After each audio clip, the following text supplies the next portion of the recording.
Now this here is a off-display Bilby breeding facility, and the Reptile Park was lucky enough to receive our first ever 6 Bilbies 5 months ago.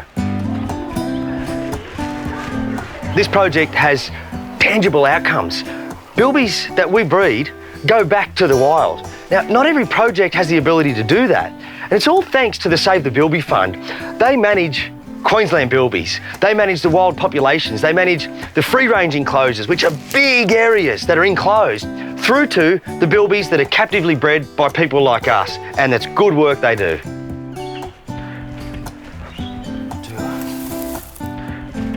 Now, I'm inside one of the Bilby breeding enclosures, and it's important with native wildlife that their enclosure and the habitat is the same as they would find it in the wild.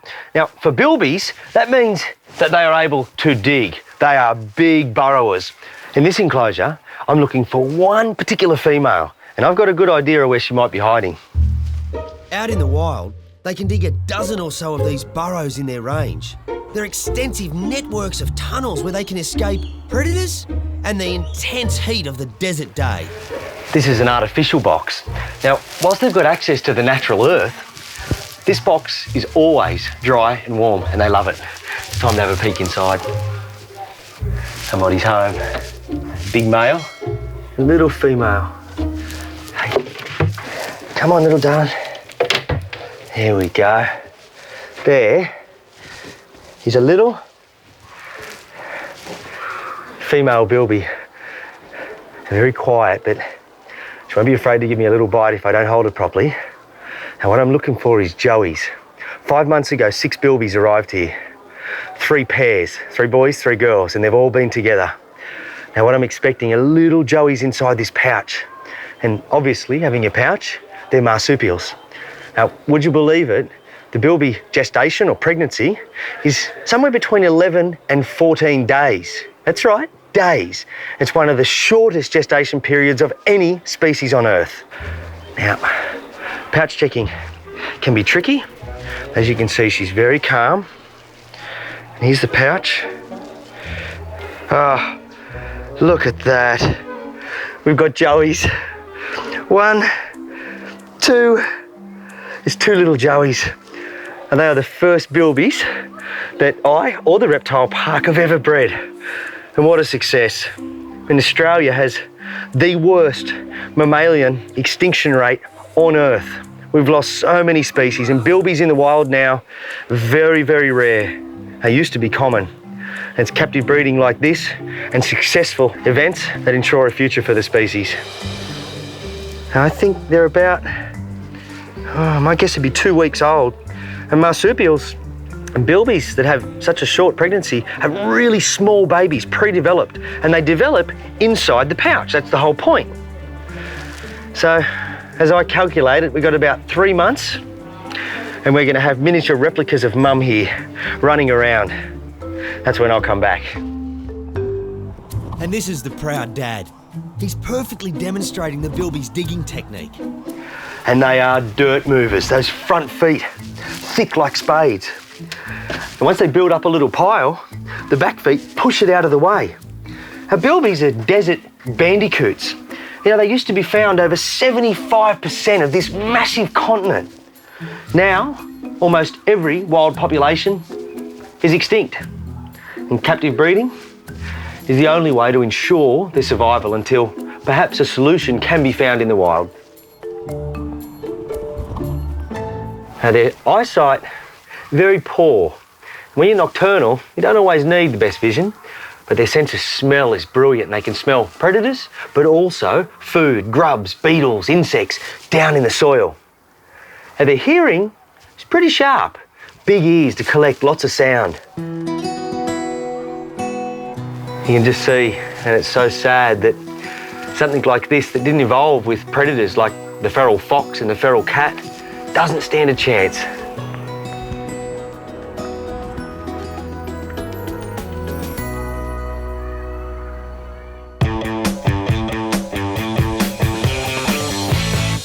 I hope this is the real deal. We've been waiting a while. Yeah, well, I can't believe she's only 1. I can't believe a visitor saw them mating and told us. Oh, I know. Didn't expect that. We're very excited this morning If things work out, we could have some new additions at the park. Jules and I are heading down to look at Calla. Now, Calla is one of the park's most popular little girls. Now, she mated with Fred, and he's a black dingo from the Kimberley, very rare. We need to know if she's pregnant. Hello, guys. Hello. Hey, darling, how are you? Hey, Freddie boy, come here. Hello. It's fair to say that they've caught us off guard. Dina and Calla, the sisters, are only a year old. Fred's only 2. And whilst they're physically able, we didn't think they'd breed so soon. How are you? It's nice to see you too. Give you a kiss. From when they mate to when Calla will give birth, it's only 9 weeks. So now we're halfway through her pregnancy, if she's pregnant. Come on, beautiful girl. Door's open. Good girl. Do you want to This get is the one. Calla? I'll Come keep on. Adina busy. Come here, Hey, baby. in that way, darling. Come There you go. Good girl. Thank you. Well Good girl. done. Well done. We got her. We keep the dingoes in a pack, just like they'd be in the wild. Now, if we're going to look at one of the dingoes, and today it's Calla, we need to pull them aside because in this yard there's dominance, hierarchy and social structure. And if the other 2 get jealous, that can end in a fight. You want to have a feel around? Yeah, what do you reckon? She feels a little bit full. I think she's full. And how do we know if it's last night's dinner or puppies? Yeah, it's a bit early to tell, isn't it? The teats, you know, are there. They're not swollen, but I mean, they're a little bit. I think we need to take it down to the vet. Yeah, let's find out for sure. You ready for a car ride? Do you want to grab the lead? Yeah, for sure. The reason we needed to confirm she's pregnant halfway through her pregnancy, rather than just letting her have pups as she is because another female, even her own sister, could kill the pups under the wrong circumstances. We need to know if she's pregnant. That's her. Let's go. Say bye to your sister. Hey, you too. See you, Fred. Look at him looking on. See you, buddy. Come on. Good girl. Hey, Pete. Morning, Tim. How are you, mate? Morning, Jules. I'm all right. Yourself? We've got Calla. Calla. Calla the dingo. The dingo. All right. We don't see a lot of those. Nope. Not in here, anyway. We've had a feel, and we don't know whether we're feeling last night's dinner or puppies. All right. I'll have a feel. We'll see how we go. Bring her in. If our suspicions are right and Dr. Peter confirms a pregnancy, we've got a whole lot of work to do back at the park. It's important to know that she's pregnant because we have to plan what we're going to do at the reptile park. She's a good girl. Dingo packs are very complex. There are hierarchies, and out in the wild, females will kill other females' pups. Just listening to her chest. Okay. Sound good? She sounds excellent. I'm going to have a feel of her tummy now, so I might get right up the back of her, Tim, if you go up the front and I'll just hold her up there. Sure. Yeah. So I know what I'm feeling. There is one there. I can't feel a lot moving forward, which may mean there's only one pup there.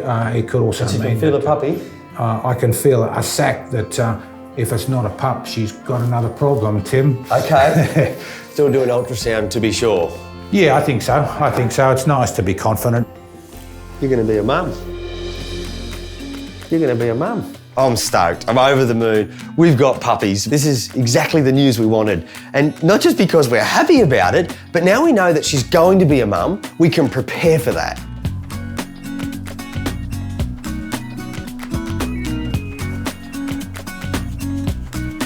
Is that what I think it is? Yeah, that's on the to the left of screen there. Yep. You've got a pup. Is there just one as you thought? There may well be one across the other side on the next one along.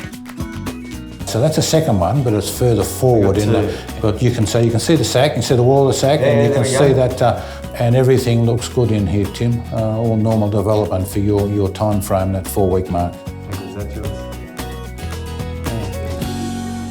Very good. So we're going to be having hopefully at least 2 pups in about 5 weeks' time. That's pretty exciting. I've been there since they were, this big. So it's quite amazing to see, all the way through. She's going to have pups. Like, it's just amazing. And everything else looks perfectly healthy? Looks great. As normal as you'd want to see it at this stage. Yep. Okay, well, we'll get her up home. Very exciting, Tim. Very exciting. Thank you as always. See you later. Okay. Bye, mate. See you, mate. See you, Jules. I'll carry her out. She's a new mum now. Hey, okay. We don't want to make her walk too hard. Dingoes are one of my greatest passions. In the wild, they're getting a really hard time. Their numbers are dramatically low and they're being wiped off the face of Australia. If we were to successfully breed them here, it helps boost their numbers, but more importantly, the little puppies can engage with people and remind people dingoes are good. We love dingoes.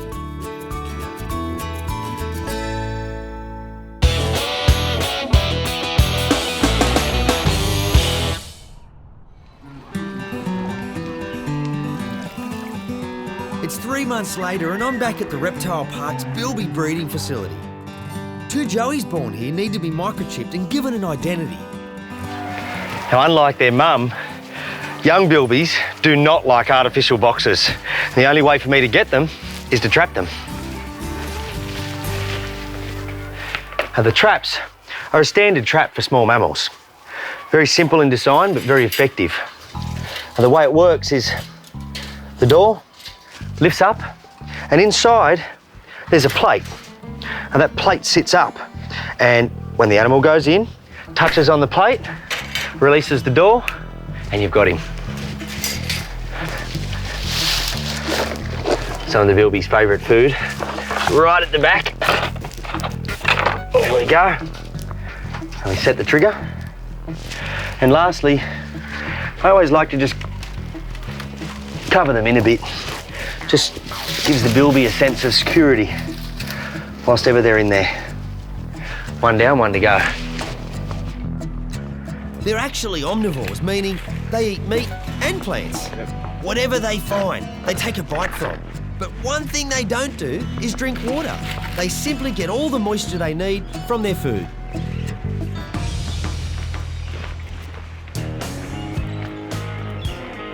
Next morning and I'm at work nice and early. If the little bilbies were trapped overnight, we have to release them as soon as possible. It gets hot here pretty early, and they would normally be down in the cool of their burrows at this time. So it's important I get them out. I've got one. That is such a good feeling. I haven't seen that little fella, boy or girl, I don't know yet, for 3 months, when it was the size of a jelly bean. I'm going to check the other first. There's number 2. Our first thing is to get them out of these traps and into some soft bags. Okay, you want to try and limit this part to as little time as necessary in the trap while they're a bit worried. Come on, mate. Come here, matey. Oh, you got sharp claws and teeth, I know it. You know it. Look at that. A baby bilby. What a sight. A very special moment for me. Okay, in you go. Will I get your brother or sister?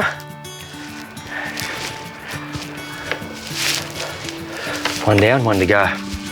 Bilbies have been around for 15 million years, or at least that's the oldest fossil evidence found.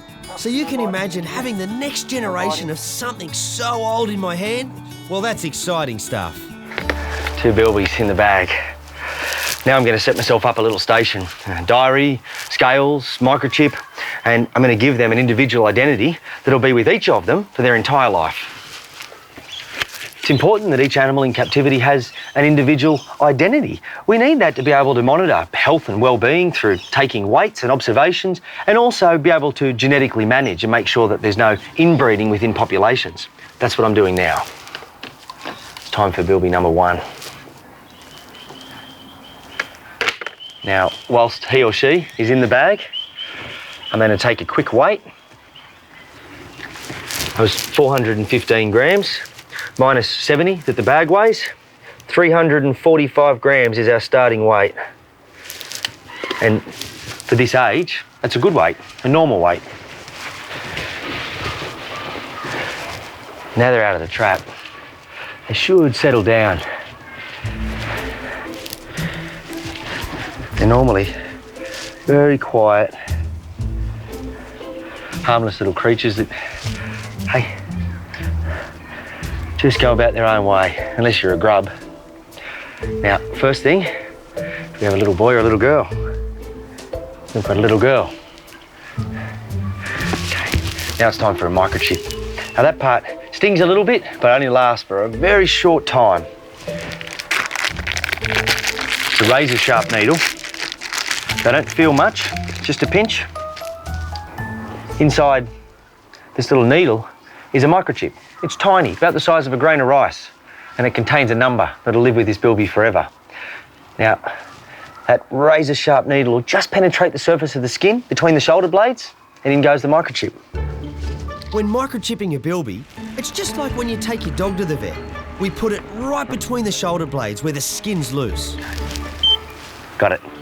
And we check that corresponds with the chip number, 3124. Perfect. Now all I need is a name. I'll save that till the end when I've got them both. All right, mate, that's you done for a minute. Thank you. When they're eventually released into the wild, they'll be trapped and checked from time to time to see how they're going. Retaining genetic diversity is key to the success of any captive breeding program. Knowing the family lines and taking action to counter inbreeding is going to be an important factor in their future. That's why we need to chip every one of these incredible critters that's born at the park. Now I need names, and I think we'll call one sister Windy after Windora, and the other Tina after Diamond Tina. They're two places out in Western Queensland where Bilbies were once common. This is the next generation, the future. And without someone like the Save the Bilby Fund, the future would look a lot bleaker. I hope the next time I trap these two, they're big enough and old enough that I can send them home to the desert. Aren't you gorgeous?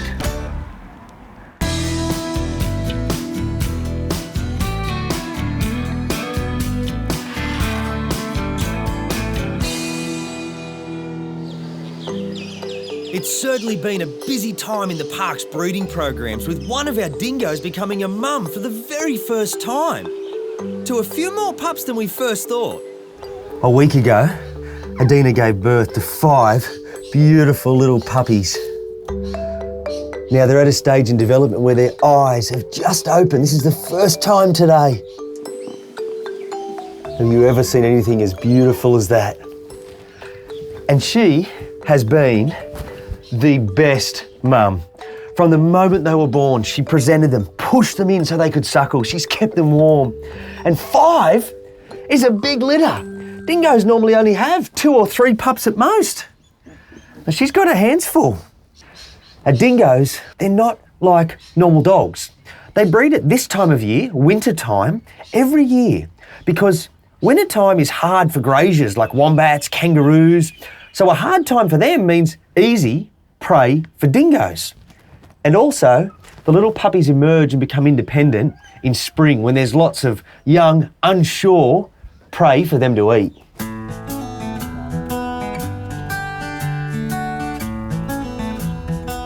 And when they were born, they were about half this size. They grow really quick. And domestic dogs, they stay with their mum a lot longer than dingoes, because in the bush, you need to grow fast, you need to develop fast. Everything has to happen quickly to be able to survive. Hello, mate. Hey. And this socialisation with people is really important. These little puppies, not only are they part of a breeding program for an endangered species, which dingoes are, but they are the best wildlife ambassadors. My goal and role is to teach people that dingoes are friend, not foe. They have a really important place in Australian ecology. And when you've got something as beautiful as this, it really rams that message home. And I love them. Hey you. Hey you. Hey. Hello. Hello. Hello. I've got one of the little puppies pushing against my leg. He can feel that bare flesh and thinks that I'm mum. He's looking for a teat. You won't find one there, mate. But where you will find one is there. Look at that, they're feeding now. Go on, in you go, you too. Good mum. And just look how comfortable she is with me. Now, a year ago, she was in my house with my kids, a little puppy, and now she's a mum. But it just reminds you that this is the real dingo. They're more scared of us than we are of them. And if we have a respect for one another, we can all get along.